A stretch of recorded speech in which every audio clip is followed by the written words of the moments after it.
All right, Rabbi, say good morning, a good tavach, a beautiful beginning of the week together. Beginning by thanking all of our sponsors for this morning shir, to thank our TALMUD TORAH sponsors for the month of Teves, the Daf Yomi Shiur in memory of Mr. Milton Marder, Mordechai Dovid ben Rephael HaKohen, Shirley Elbaum Family, for dedicating all the Sherman Drushos this month, creation of the yahrzeit of Gerald Elbaum, Yaakov Kopel, Ben R Avraham Menachem. To thank our week of learning sponsors, Paul and Kathy Pollack, and the zchus for refuah shalaimah for Rabbi Dovid Katz, Rav Dovid HaCohen ben Leah, and Saeed Sima Haken, Leah nishmas, Sima's parents, Miriam bas Elazar, and Yechezkel ben Aga Saleh. And also to thank the Hakens for sponsoring the Mizonos this morning in memory of Sima's parents as well. We hope that in the merit of all of our TALMUD TORAH and the brachas, the merit Hashem, the neshama have an aliyah, and the families in neshama, and all those who require a refuah should have one together with kol chol Yisrael.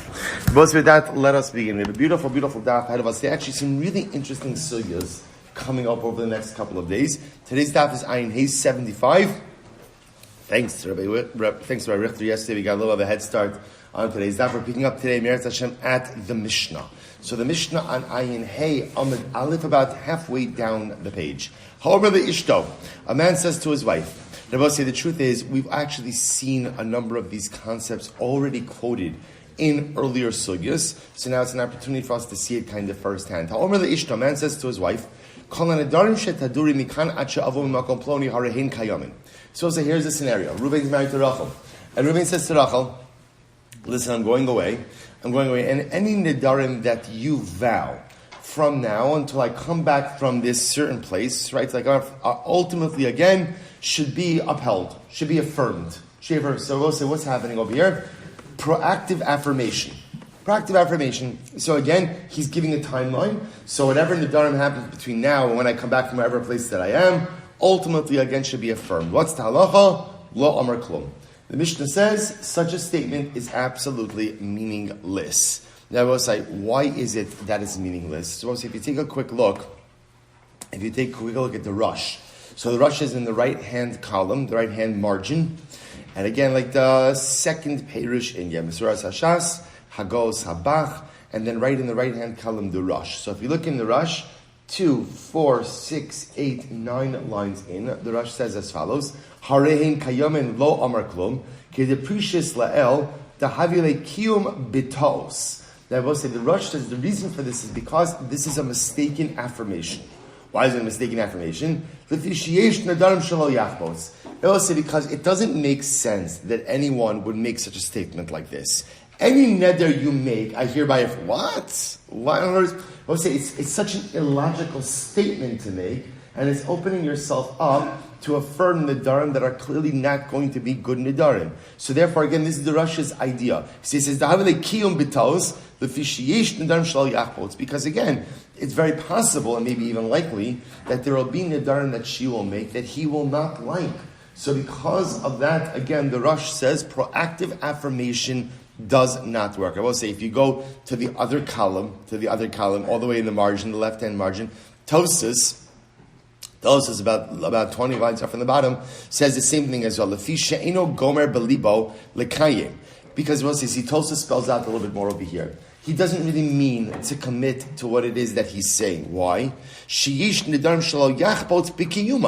Because they're going to be Nedarim that he may not like. Therefore, we'll say this is considered to be like a mistaken affirmation. So we'll say this is halacha number 1. So you cannot make a proactive affirmation, and the Rush and Tosas both explaining to us why, because this is what's called a kiyum bitos, a mistaken affirmation. Why is it a mistaken affirmation? Because essentially to give that type of, we'll call it, carte blanche affirmation, that doesn't make any sense. Because he runs the possibility of Nedarim that he doesn't want, or Nedarim ultimately, again, that are contraindicated to be affirmed. And therefore, again, it's called the Kiyum B'tos, therefore it doesn't work. Okay, what about the reverse? What about Harehin Mufarin? So let's put out the reverse case. A man says to his wife, any neder you make between now and the time that I return, from wherever, should be revoked. So we'll say now a proactive revocation. Does such a statement work or not? So here's the machlokes. Rabbi Eliezer Omer Mufar. Rabbi Eliezer says, yep, it works. The Chum say in a mover. The Chum saying it does not work. Okay, so I'll say, so what's at the core of the machlokes over here? So the Gemara says, listen to this. So Rabbi Elazar says like this. I want to tell you why proactive revocation works. So I'll say, I just want to point out something very interesting.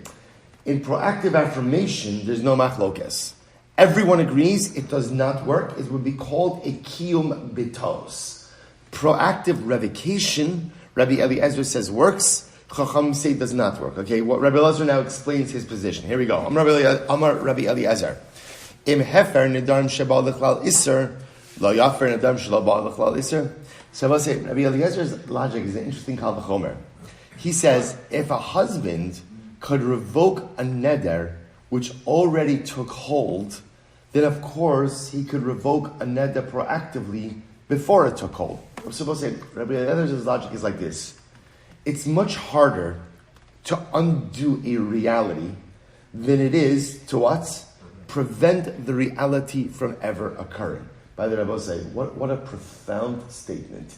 It is much harder to undo a current reality than it is to prevent a reality from ever occurring. So Rabbi Eliezer will say like this, if halacha l'maisa, a husband could revoke his wife's neder, I will say, what's involved in the revocation of the neder? What's involved?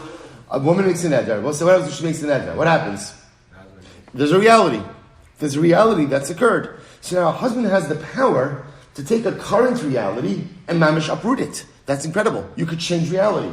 So if you could change reality, you could certainly prevent the neder from ever occurring. I will say, by the way, what an incredible Musar Haskell also.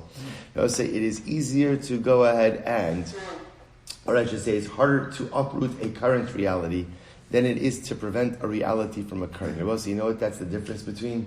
That's the difference between doing tshuva and refraining from sin to begin with. So I will say, what's tshuva? Tshuva, ultimately, again, is changing reality. Tshuva is taking one reality and ultimately changing that reality. Depending on what type of tshuva you do, right, determines how much you change reality, right? The Gemara says we learned this. If you do tshuva meira, right, you have the ability to go ahead and transform your averos into shkagos, into accidental acts. You go ahead and you do tshuva me'ava, you have the ability to do what? Turn your averos into zchus. So I will say tshuva is the power through which I have the ability to change reality. But tshuva is a hard process. You know what's even better than tshuva, I will say? You know what's even better than tshuva? It's interesting to think about. What's even better than tshuva? Not sinning at all. Even better, certainly much easier said than done. Right? But again, I will say it's something to think about, that even better than tshuva is the ability to kind of hold myself back, restrain myself a little bit so that the negative reality itself never occurs. Okay, but so I'll say, what Rabbi Elazar say? If we're supposed to listen to this, Rabbi Elazar will say like this, if I have the power to do tshuva and change reality, then I will say, also have the power to do what? To exercise self-restraint. If I have the power to do tshuva and change my reality, I certainly have the power to exercise self-restraint as well. What a musar. In any event, so we'll say, back to Nedarim. That's Rabbi Eliezer's.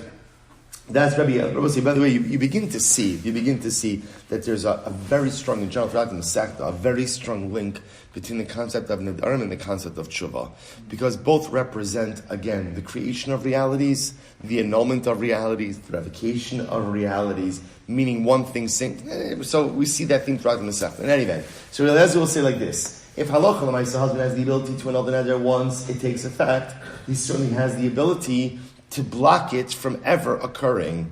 What do the Chum say to that? And therefore, I will say, in Rabbi Eliezer's worldview, a proactive revocation absolutely works.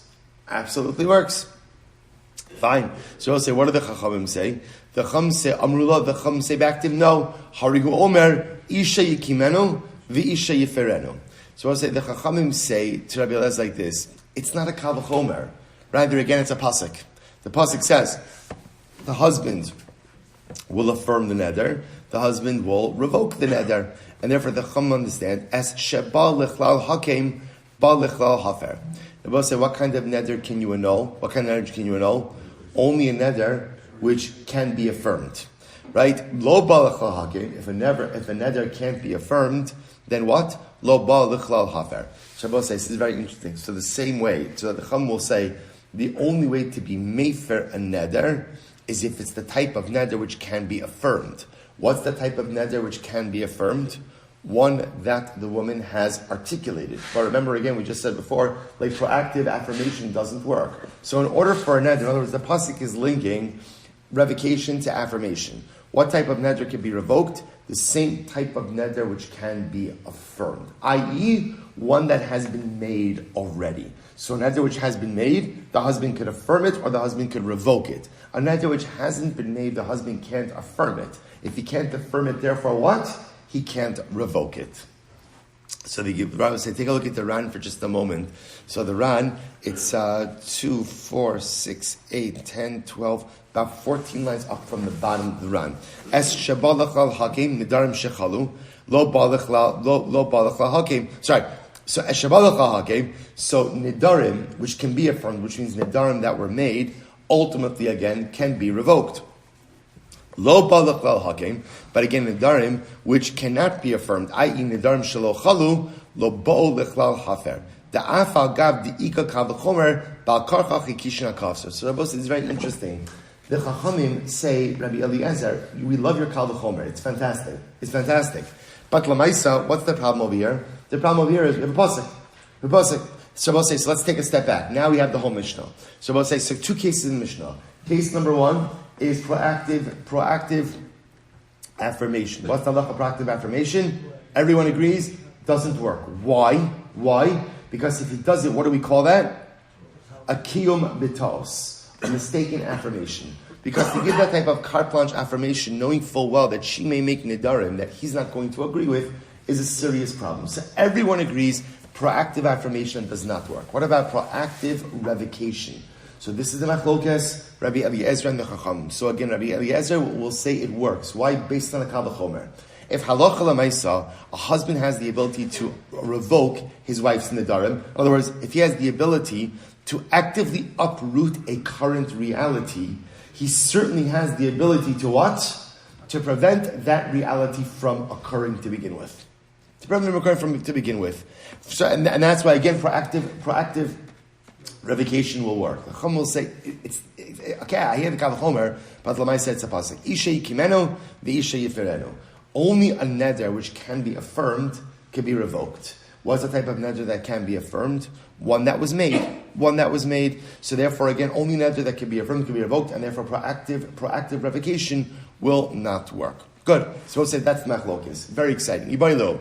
Shabbos is very interesting. So now the Gemara is going to focus. For the rest of the daf, we're really going to be focused on Rabbi Eliezer. So Rabbi Eliezer is telling us that proactive revocation works. Now we'll say, in that model, what are the mechanics? Here we go. Ibaylo. Rabbi Eliezer, Mechal Cholin Ubetelin, Ol Dilma Lo Cholin Klal. So we'll say, in the mechanics of Rabbi Eliezer's model, where proactive revocation works, how does it work? Let's lay this out.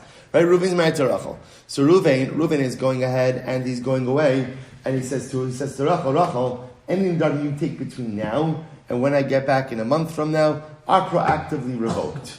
Rabbi Eliezer says it works. Okay, so let's play this out. Now, 2 days later, Rachel makes a neder. I'm not going to eat bread. Shabbos says, so now, according to Rabbi Eliezer, what happens to that neder? What happens? It's revoked. So here's the shaila.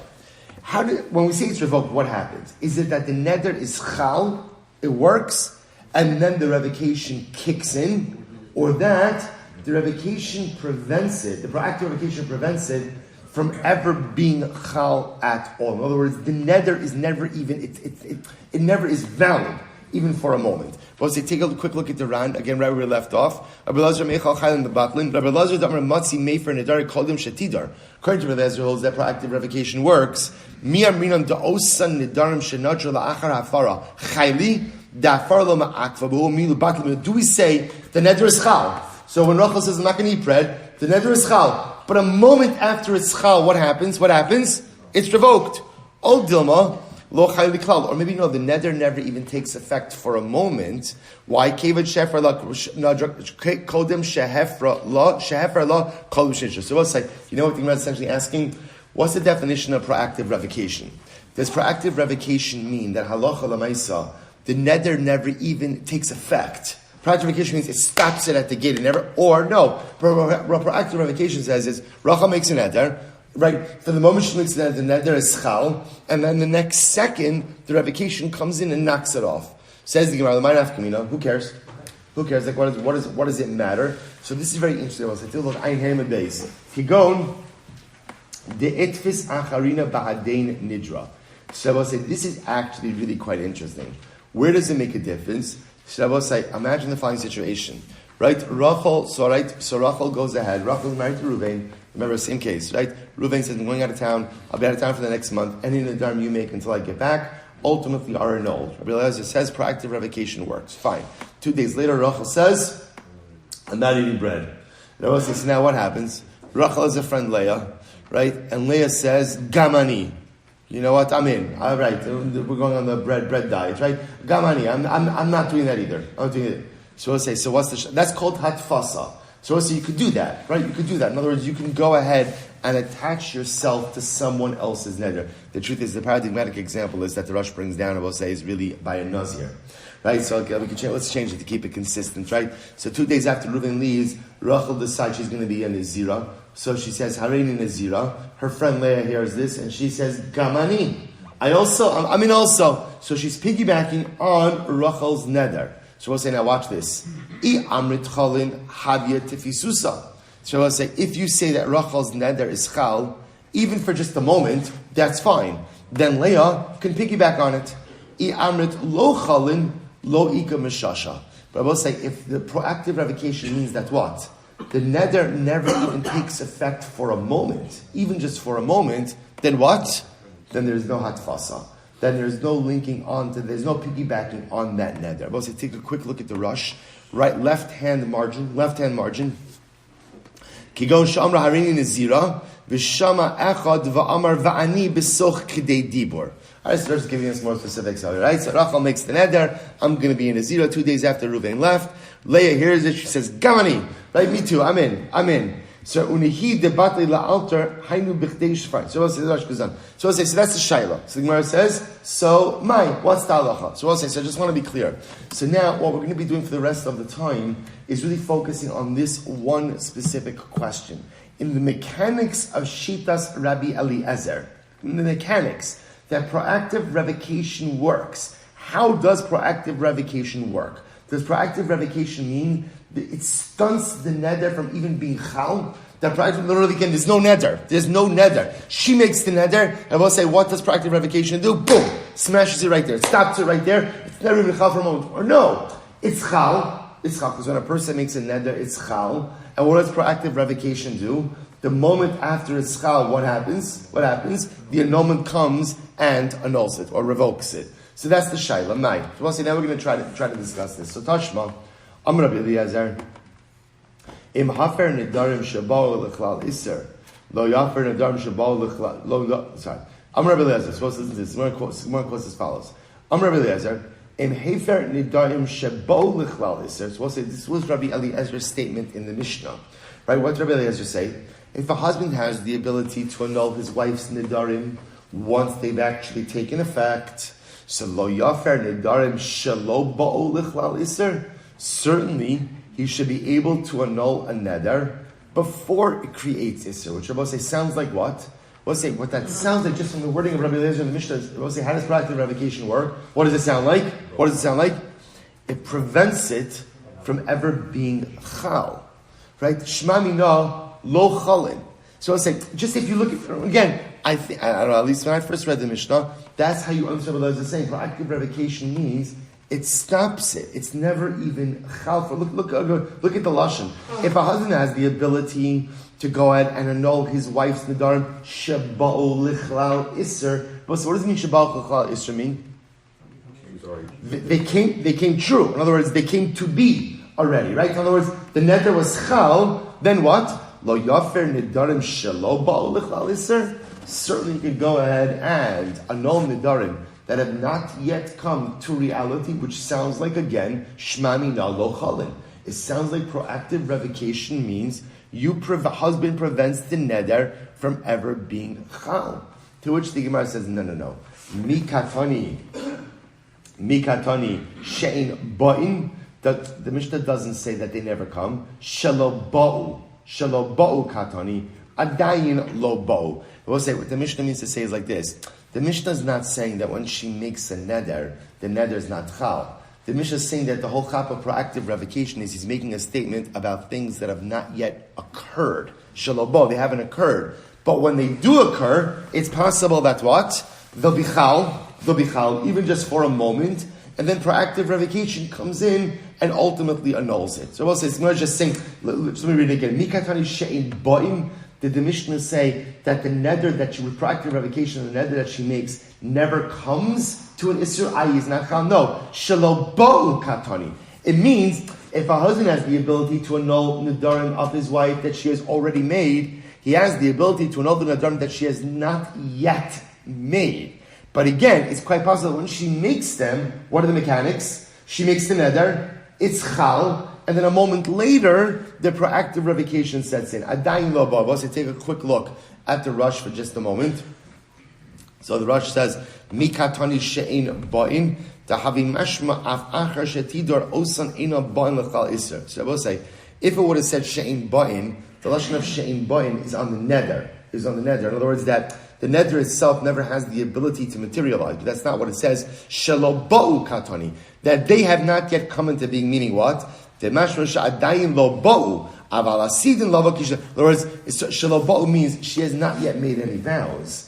But when she makes vows, it's possible that what are the mechanics? The vow is chal, even just for a moment. And then lamaisa, then the hafara, then the annulment kicks in. So therefore I will say, no raya from the Mishnah. So again, just to be clear, we're still focused on our same question, which is, according to Rabbi Elazar, in the world of proactive revocation, how does proactive revocation work?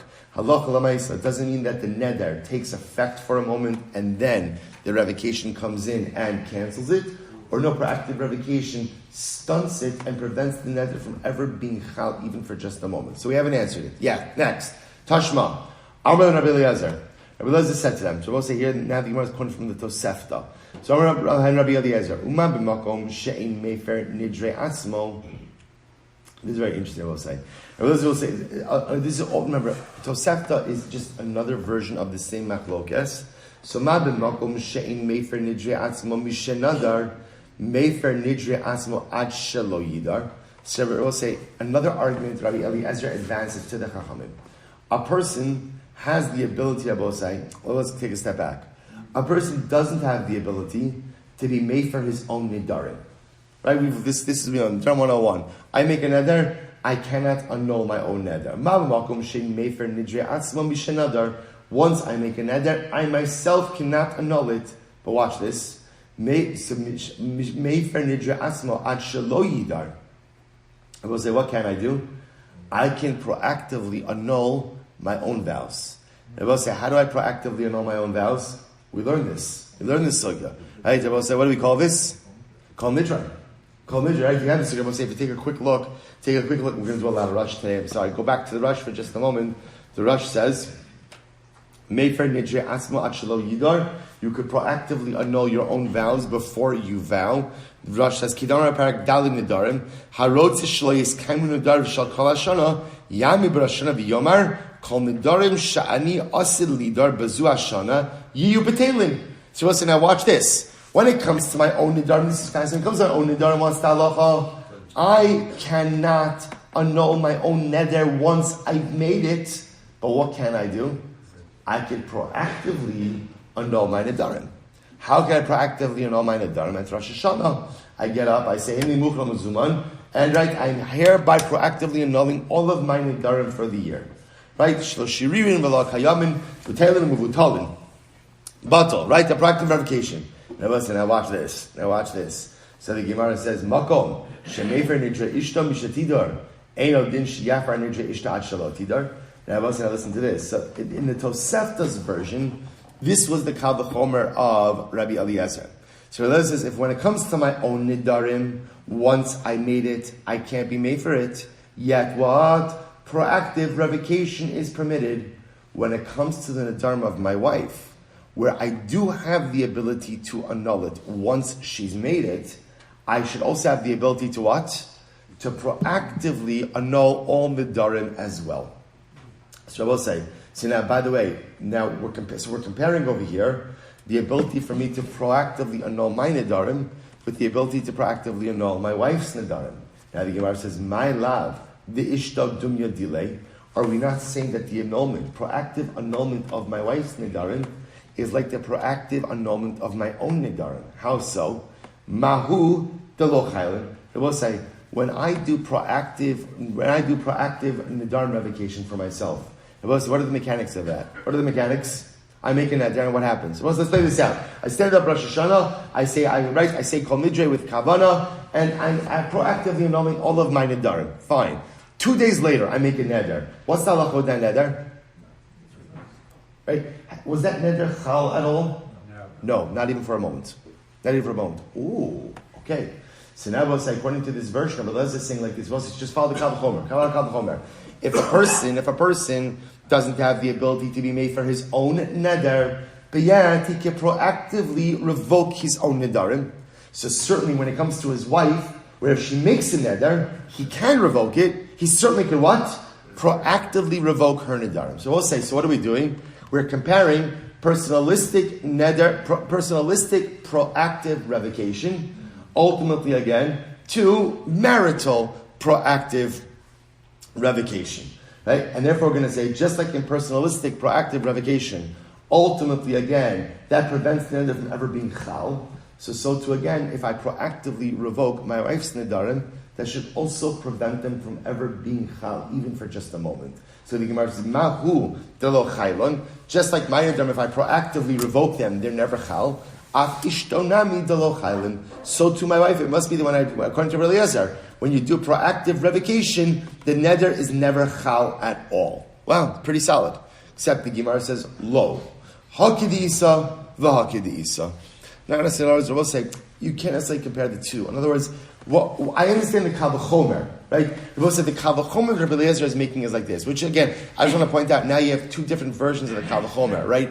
In our Mishnah, the version of the Kal V'chomer was, if a husband has the ability to revoke his wife's neder once it's created a reality, you can certainly revoke the neder before the reality is created. In other words, that Kal V'chomer is predicated on the idea that it's halachically much harder to undo a reality than it is to prevent a reality from occurring. So if you have the power to undo the reality, i.e. to revoke your wife's nedarim, you certainly have the ability to what?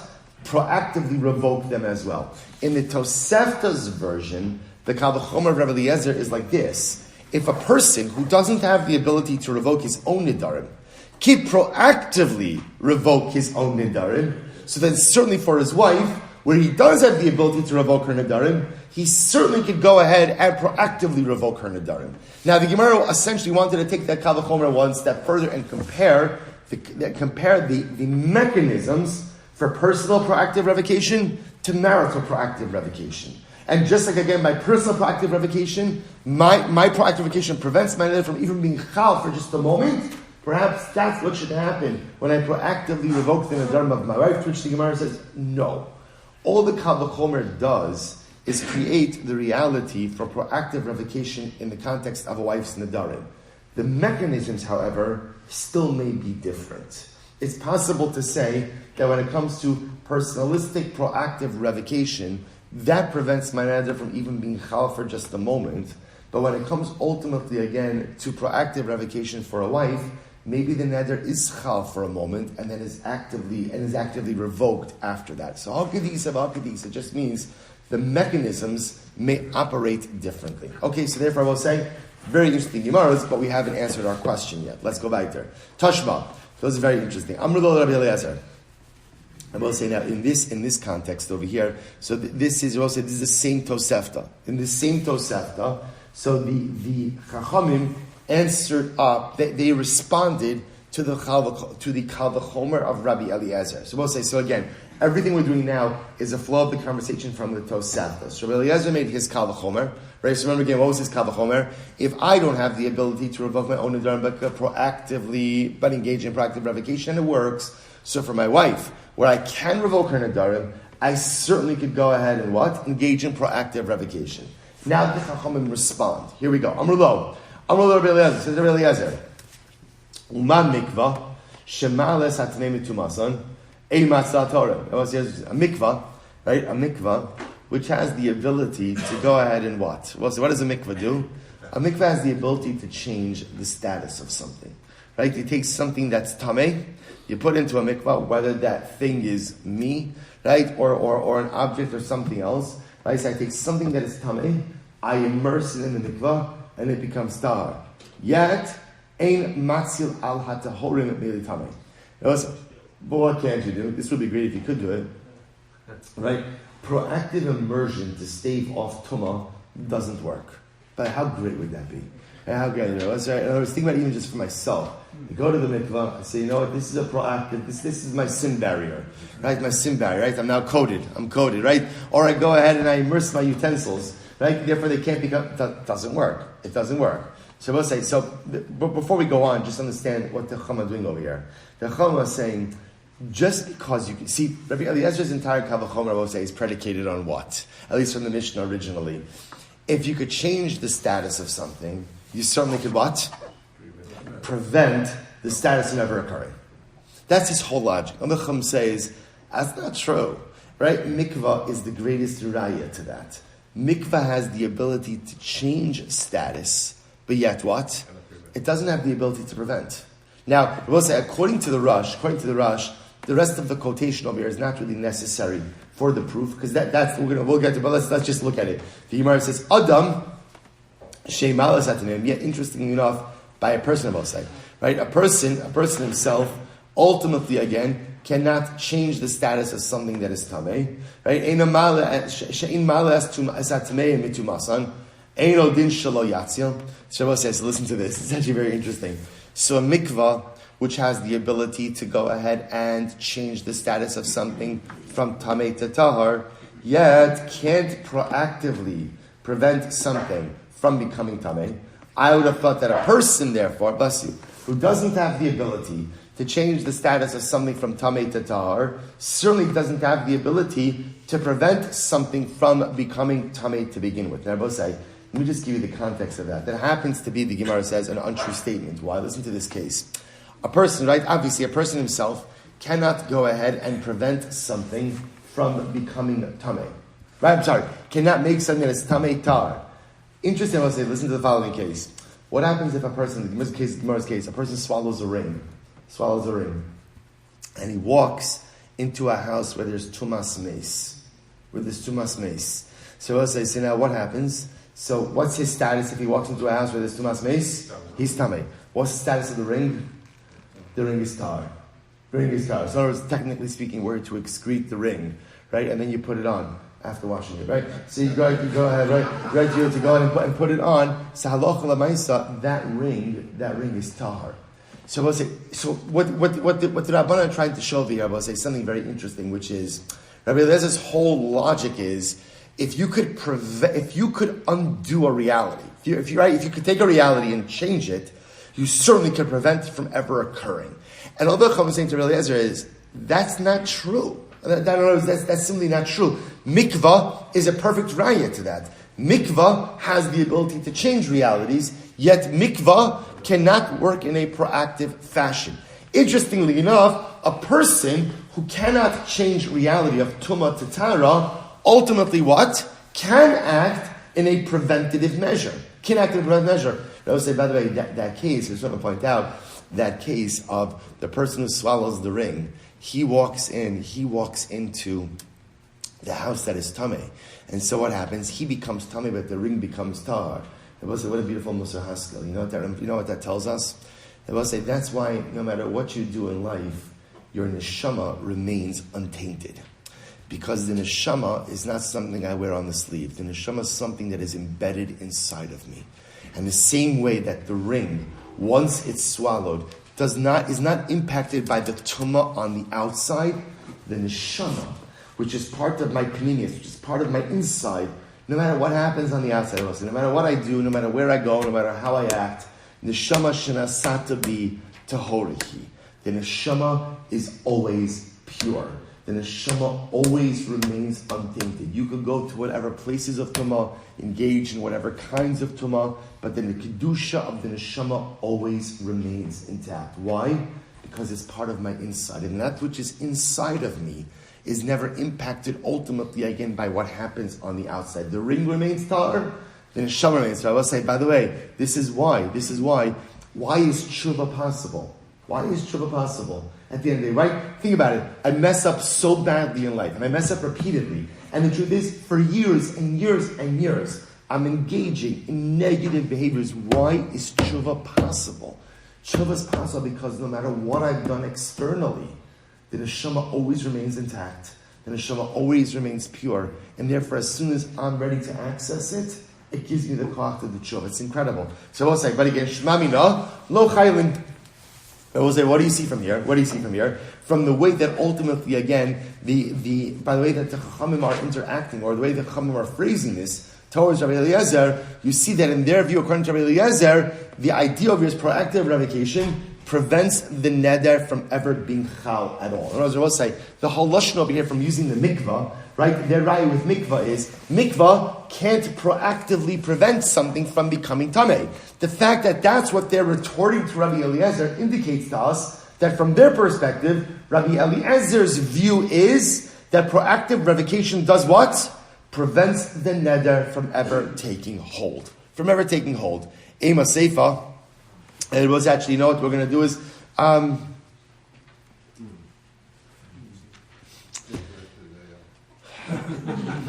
Never. This is your first thing in the shiur? Say stuff like that. Hey, all right, fine. Now we're going forward. I involved. Ema seifa. So we'll say, listen to this. Right? What about the end? Right? Just for another minute. Right? Ema seifa. Amar Rabbi Eliezer, imatbilin kli tamei litar, yatbilu kli l'cheshi tamei litar. So we'll say. So ultimately, again, look at the end of that same Tosefta. We'll say. So what does it say? They said to Rabbi Eliezer, if you have the ability to be tovel a kli, right? So if you take a kli that's tamei, and ultimately, again, you can make it tar. So yatbilu kli l'shiyitma litar. Ultimately, again, can we proactively immerse the cleaning utensil so that if it becomes tameh, it should become tar? So this is again the Chum arguing back on Rabbi Eliezer. Both sides. The problem is, what does this sound like from here? What's here? The argument is, the Chum is saying to Rabbi Eliezer, if you can take a kli that's tameh and immerse it and make it tar, can you proactively take a kli that is tar and immerse it now so that when it becomes tameh, it can become tar? Rabbi say that logic sounds like what? They're saying, can you take a kli, immerse it now, so that when it becomes tameh, it will immediately become tar. What does that sound like?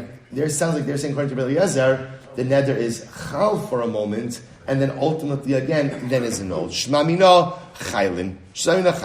So we'll say, so therefore again, so we'll stop over here. We'll stop over here. So we'll say, so again, the Gemara says, Rabbanon lo kaimi lahom b'tamid Rav Elazar.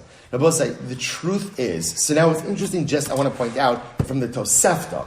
So the Tosefta has two parts to it, or really three parts to it. The first part of the Tosefta is where Rabbi Eliezer advances his Kal V'chomer. And in this case, again, his Kal V'chomer is different than the Kal V'chomer as espoused in the Mishnah. But that's okay, same basic Kal V'chomer. The Rabbanon, the Chachamim, respond to Rabbi Eliezer in two ways. Both from mikvah, but just using two different examples of mikvah.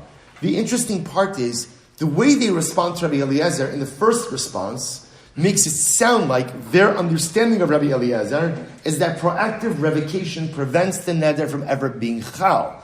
In the second response they give to Rabbi Eliezer, it sounds like their understanding of Rabbi Eliezer is what? That the neder is chal and then immediately revoked. To which the Gemara essentially says, you're right. The Rabbanon don't really understand the position of Rabbi Eliezer. So we'll say we're gonna stop here. We're gonna do Mesilas Yesharim in just a moment. We're gonna stop in just a moment. So I just want to point out where we're stopping at. Here's what we have. Right? Let's just bring it all together. Right? Halacha number 1: proactive affirmation. Everyone agrees doesn't work. Why? Where does Rush call it? Tosas calls it kiyum b'taos. It's a potential of mistaken affirmation. Good. The Machlokes case, proactive revocation. Rabbi Eliezer says it works. Chachamim say it does not work. Our entire sugya has been focused on the position of Rabbi Eliezer. Specifically, when Rabbi Eliezer says that proactive revocation works, I will say, what does that mean?